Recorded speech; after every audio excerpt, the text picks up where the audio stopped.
Solve 2 sine squared x plus sine x equals 0. Now something like this, it's a nice quadratic equation. It gives me the domain of solutions, so x between 0 and 2 pi. Simple enough domain, we don't have to worry about negatives, anything like that. It's a radians question, you need to present your answer in radians, but if you weren't sure, that's what you would do anyway. Right, so remember the golden rule when you're solving these equations, do not divide through by sine x in this case. So if I do divide through by sine x, I will lose any solution that may arise from the case where sine x equals 0. I don't want that to happen, so I'm going to factorize it. Now, with something as simple as this, you could just say, well, sine x, so that would be times 2 sine x plus 1 equals 0, something like that. It's easy enough to factorize. If you had 3 terms, so say it was 2 sine squared x plus sine x plus a number, then it might be a good idea to say let u equals sine x and write it like that and try and factorize it. It just might be a nice, easier step. But in this case, it was really easy to factorize anyway. But I'll just explain that again. So I could have said let u equals sine x, and then we would have 2u squared plus u equals 0, factorize like that. For this, it's an overkill, but if there's 3 terms, it just makes it look more familiar. Right, so here we can now apply the null factor law, given that we've got 0 on the right-hand side. So we can say sine x equals 0, or 2 sine x plus 1 equals 0.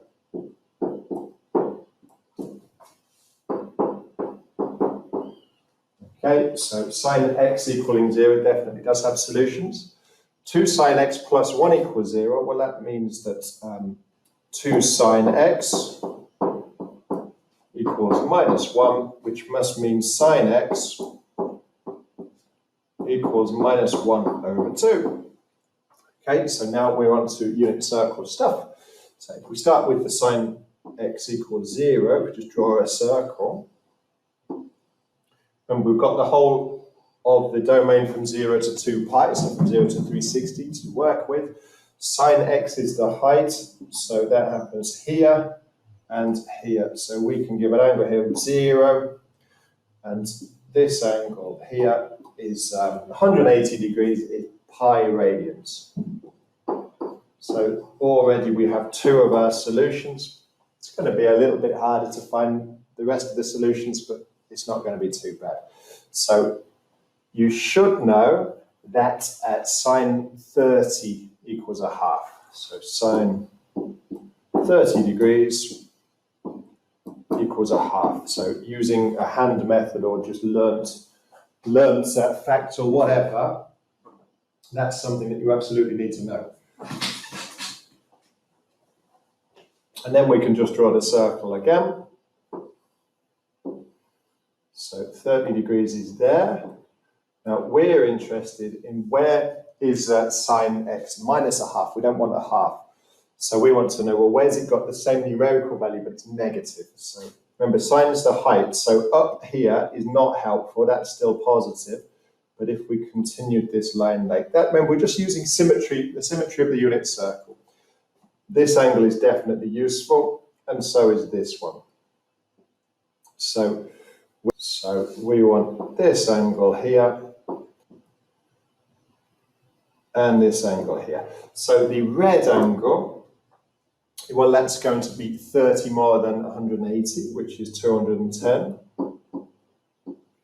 And the green angle is going to be 30 less than 360, which is 330 degrees. Okay, so we don't want the angles in degrees, we want them in radians. So you know that pi equals 180, so pi radians are 180 degrees.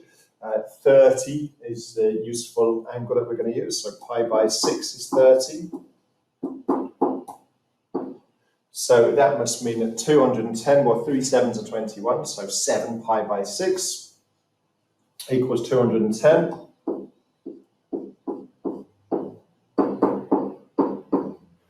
And to turn 30 into 330, we need to times it by 11. 3 11s are 33, so 11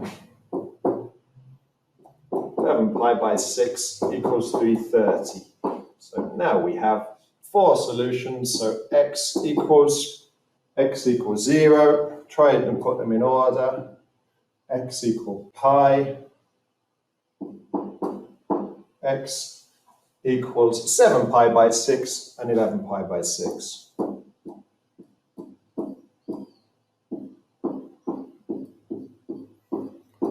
Okay, so we have all 4 solutions here. Now remember, if we had divided through by sine x at the start, we would have lost the first 2 solutions, the 0 and the pi. So you would have got at best half marks on that question. So you really do need to learn factorize, null factor law,